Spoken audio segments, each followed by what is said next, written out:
So everybody ready for a big market update? Yes? Give me a thumbs up. There we go. That means you can actually hear me, which is great. So welcome everybody. Thank you all for being here today. We have officially reached the middle of July, which means we're halfway through the year. And what we're going to do is we're going to do sort of first half market update for you and let you know what's going on in the market. But before we do that, I would like you to go into the chat and just put in where you're from. Just put in where you're from in the chat.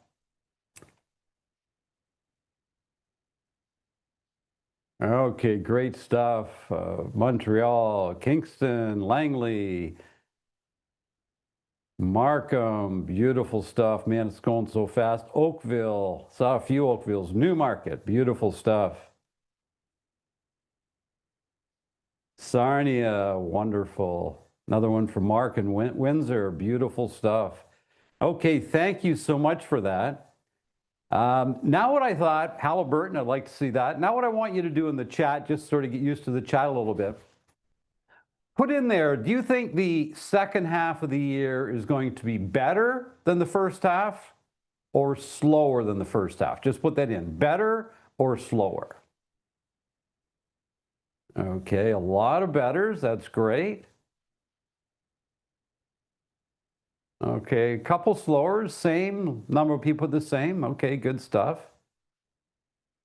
That's great. Okay, the next thing I want you to do, put in there, are you ahead of goal, behind goal, or on track? Ahead of goal, behind goal, on track. So I saw a number of aheads, a bunch of behinds, on track.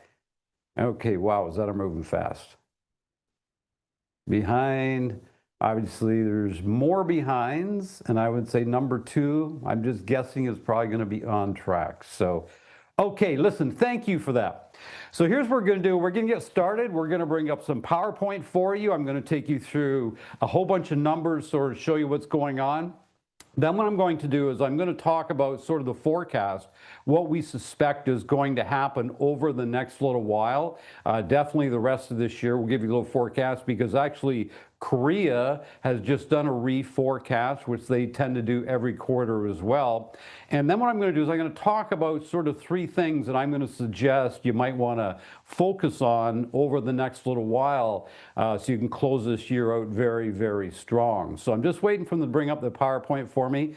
There we go. I can see it now. We're all ready to go. So hopefully you can all see it as well. So the first thing I'm just going to show you what we're going to talk about today. Let's do market update. Let's do forecast, and I'm going to give you sort of three action steps as to what I'm going to suggest might help you through the rest of this year. So first of all, I always start off with this because I want everybody to understand there's really three numbers that you got to focus on. Now, this information could be used when you're a buyer or when you're with a seller, but there's always three numbers you want to focus on. Number of sales. Are sales up? Are sales down? Are sales roughly the same? Then the second is average sale price, because obviously you could have sales that are down and average sale price still going up. You could have sales that are down, average sale price going down. So number of sales doesn't always reflect which way the average sale price is going to go, but it might, and that's going to be based on months of inventory. That is your supply and demand. And I know I talk about supply and demand a lot, but supply and demand to me is the greatest indicator of which way prices are going to go. So 4 to 6 months of inventory, you're sort of in a balanced market. You get above 6, you move into buyer territory. Obviously below 4, you're going to be in seller territory. But the other thing to keep in mind is this: when you're sitting with a seller, a potential seller, or a buyer for that matter, if there was 4 months of inventory, that means that 1 out of 4 homes are selling every month. That's what it means. It means you stand a 1 in 4 chance of selling. That means 3 out of 4 are not going to sell every month. Now, this is really cool dialogue to be using when you're working with buyers, and especially if you're working with sellers, to give them an idea of what they're up against. So that's what 4 months of inventory means. 1 out of 4 are going to sell, 3 out of 4 are not going to sell. Now, if you get up to 5 months of inventory, 1 out of 5 are going to sell, 4 out of 5 are not going to sell.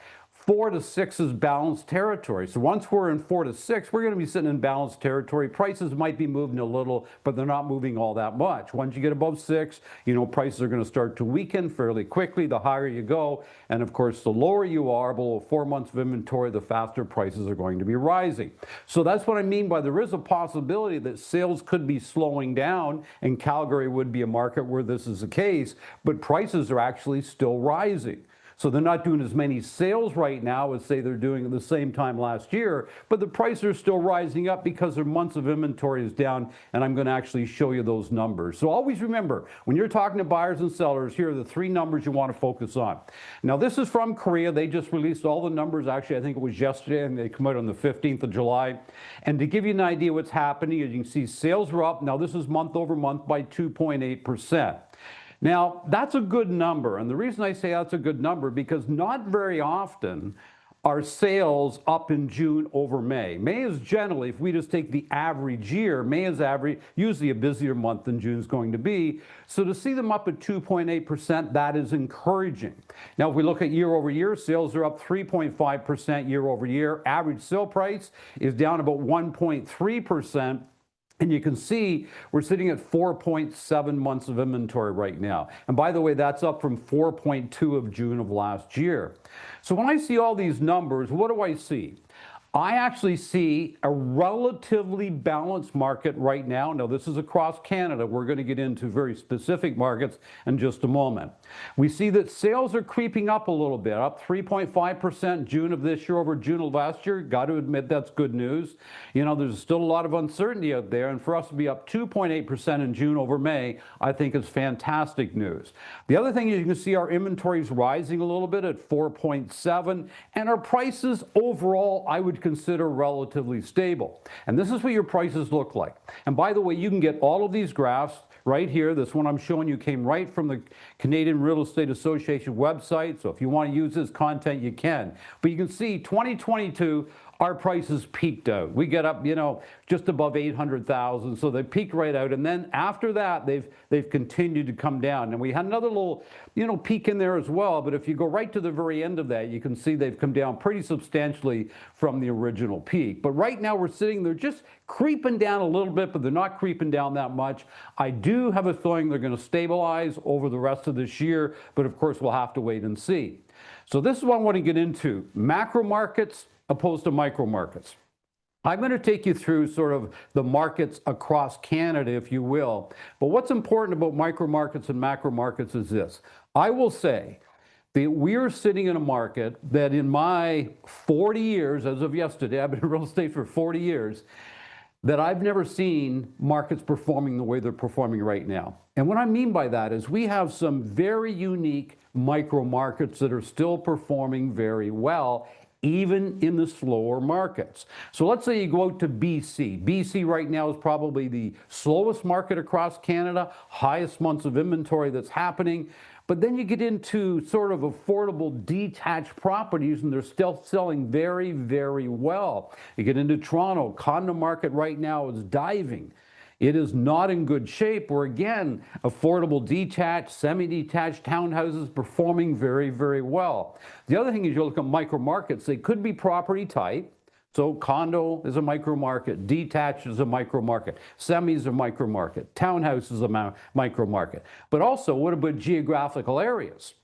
So you might look at it and say, an example of that, you could have, say, N11 in sort of the Toronto Real Estate Board TREB, which is market where I am right now. And then you might have N10, which is just south of where I'm standing right now. So micro markets could be property type, but they could also be geographical. So what I want to take you into is the micro markets in all the provinces. So if you look at these prices right here, you can see that, we're in Canada, which is the first line that sort of goes to the south. We're just over 1% in terms of prices being down this year.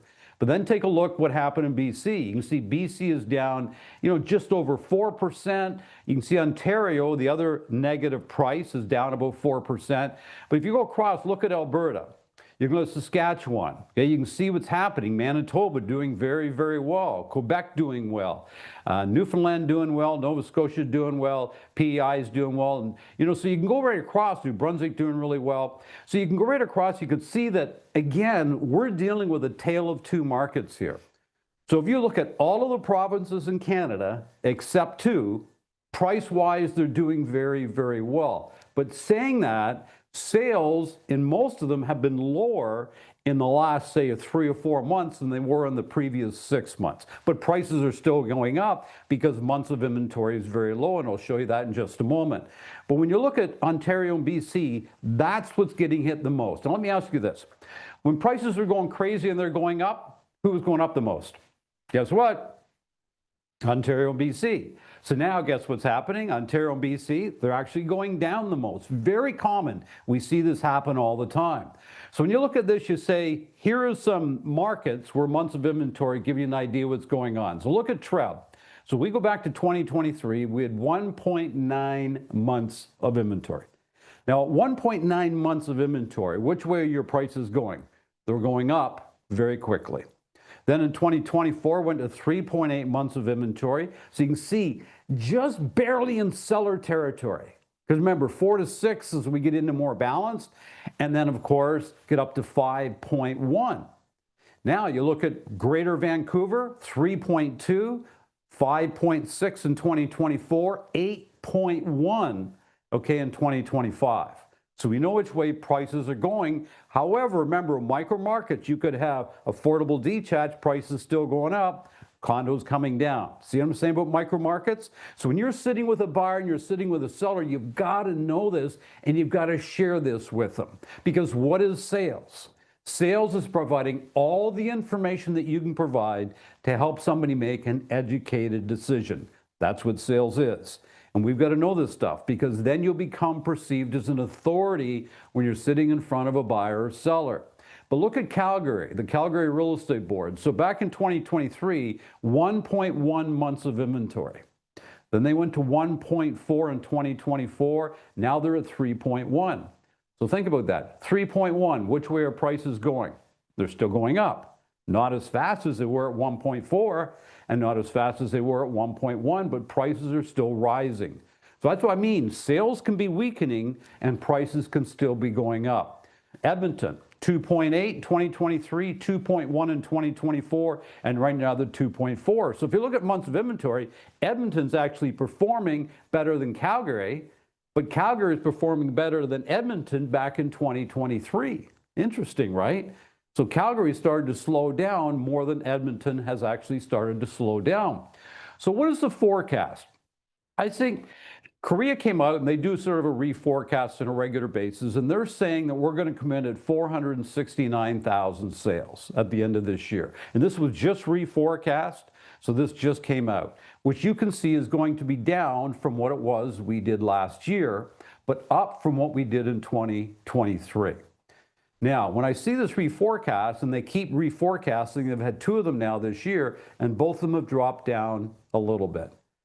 And I think they're probably getting pretty close to being accurate right now, because if I had to predict what was going to happen the rest of this year, I think we're going to see sales start to creep up a little bit, but I don't think they're going to creep up a lot. And here's why. We still have an awful lot of uncertainty. So July 30th, the Bank of Canada is going to make their next judgment on what to do with interest rates. Now, inflation, and I just read this morning, was at 1.9% in June. That is from 1.7% in May. So it's up slightly, okay? Unemployment, 6.9%. June, we added 83,000 new jobs. The other thing, the Trump effect. Global trade is starting, okay, to impact prices. So if you look when it comes to inflation, clothing's becoming more expensive, shoes are becoming more expensive, and that's just because of the global trade restrictions as well as other things as well. Gasoline's probably the only thing that's gone down, or I should say fuel has gone down. So it's putting a little pressure on inflation. So now inflation goes up. Then, of course, we got Trump right now with the threat of 35% tariffs across the board. We don't know if that's ever going to happen or not. but it's like tariffs on, tariffs off. We've got a lot of tariffs happening right with steel, with aluminum. I know we're negotiating right now, trying to get a trade agreement. Carney came out yesterday, I think he said the chances of us getting a trade agreement without tariffs is pretty slim. So when I see all of this happening, I'm thinking, what do you think the Bank of Canada is going to do?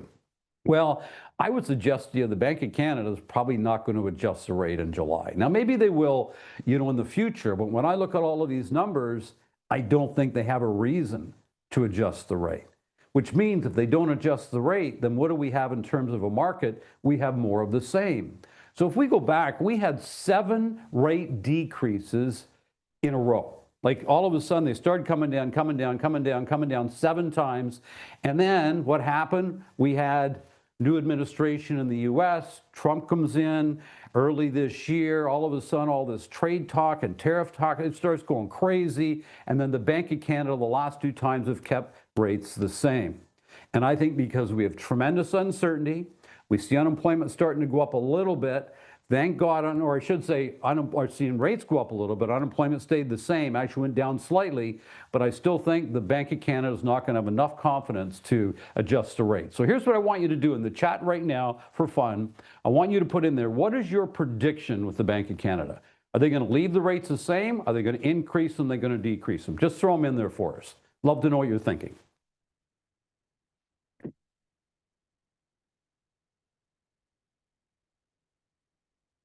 Yeah, it looks to me like most people are saying the same from what I'm reading. Okay, a few people are saying decrease,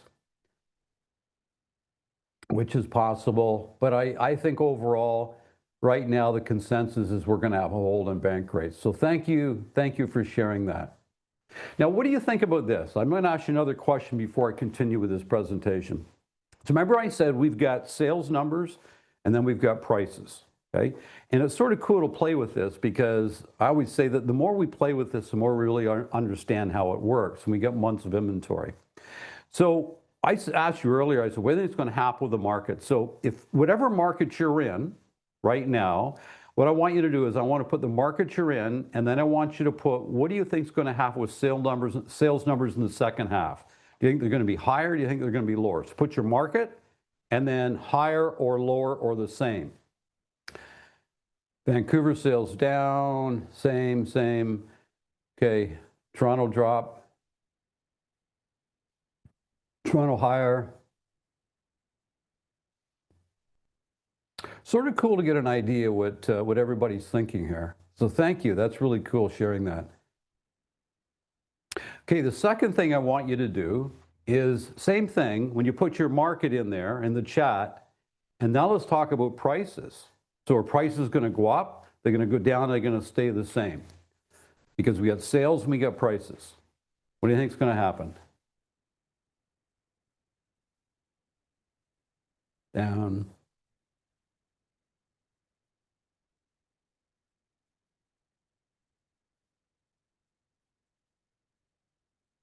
Okay, good job, everybody. Thank you for sharing that.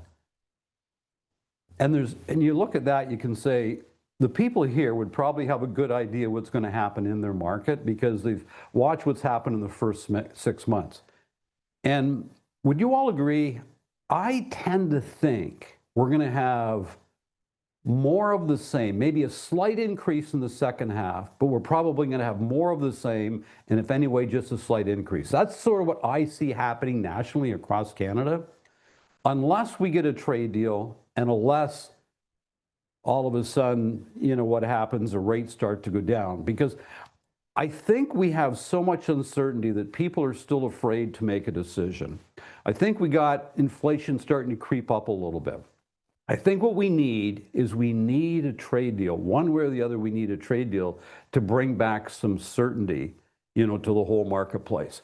If we get a trade deal, what do you think is going to happen with the Bank of Canada? I think then they will start to reduce the rates. And let's face it, rates right now are just slightly above neutral territory. So if you look at what rates are at, the Bank of Canada rate, and what I mean by that is that, right now we're sitting in what we call neutral territory. So if rates were much higher, then it's negative territory. That's where it sort of brings down, the economy starts to slow down. if we get much lower in our rates, what happens, we get into positive territory where the rates will actually cause the economy to start to take off. But right now we're sort of sitting in what I would call that neutral territory. So you look and you say, well, then what is a great advantage right now for a buyer or for a seller? Because I think we would all agree that sellers overall, and by the way, throw it in the chat, whatever you're thinking, sellers overall, do they think, generally speaking, that rates are going to go down in the future and prices will stay the same or possibly go down? Because if that's what they're thinking, then they're going to sit there in the sidelines, aren't they? And they're going to wait. Again, depending on what it is they're thinking or what you encourage them to think or whatever you want to teach them as to what's happening in the marketplace. So we have to realize that. And then you say, well, what about buyers? What are buyers dealing with right now? And I'll get in that in just a moment. So let's go back to the PowerPoint.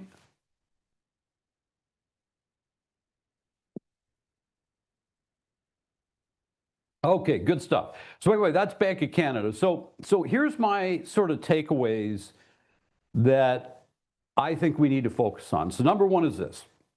I think we're going to have roughly more of the same in terms of the market. We might have sales increase slightly, but again, every micro market's going to be, slightly different, okay? But I want you to realize this. If the forecast is correct, if we do 469,000 sales this year, that is 38,000 sales a month are happening in Canada. That's 9,500 a week. So there's always, always, always opportunity. The other thing, depending on the market you're in, if we're sitting somewhere between 4 and 6 months of inventory in your marketplace, which a lot of markets getting close to that, then I think you would agree, then we've got to be really sharp with the prices. We got to be really sharp with prices. That's the second thing we got to figure out. We have to have that skill set of walking in and helping a seller trip over the truth. One of my big trip over truth is they provide them with all the information so they can come to the right decision, what it is they need to do. And we didn't have to do that before. And then the other thing that I think is really important to take away is we must provide buyers with all the information, okay, to help them make the right decision and what it is they need to do. They need guidance right now. People do not understand what it is you understand. So this market, to me, for salespeople, it's about education. And when you look at it, you say, well, if your job as a salesperson is help somebody make a decision that is in their best interest, and how do you do that? You do that through education, because education is the great influencer in the world. When you give them all the information, now they can make a much better decision. So the action steps are this, that I think we all need to take. Number one is this. If we want to have a great second half, I don't think we have any choice but to get 100% physically and mentally into the game. So honestly, ask yourself right now, and I don't know the answer to this, but are you 100% physically and mentally in the game right now? Now, I understand we're summer, we're sitting here, it's the middle of July, and you probably want to, take some time off, which is all cool. But if you're going to take time off, go away, have a great time, get away from business, don't be looking at your phone, give your phone to somebody else if you have to.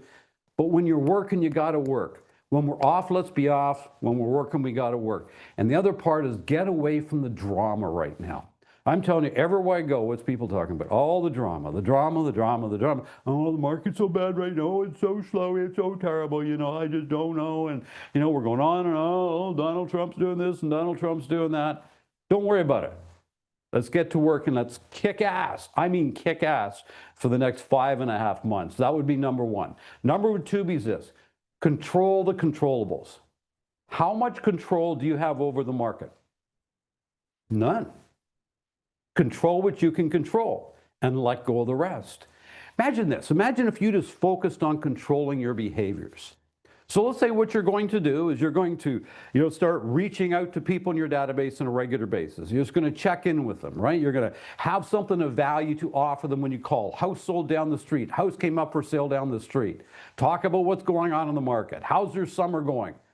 You can control that. You can control how many open houses you do every single week. You can control that. You can control how many proactive emails, how many texts you send, how many videos you send, how many CMAs you send to people in your database. You can control all those things.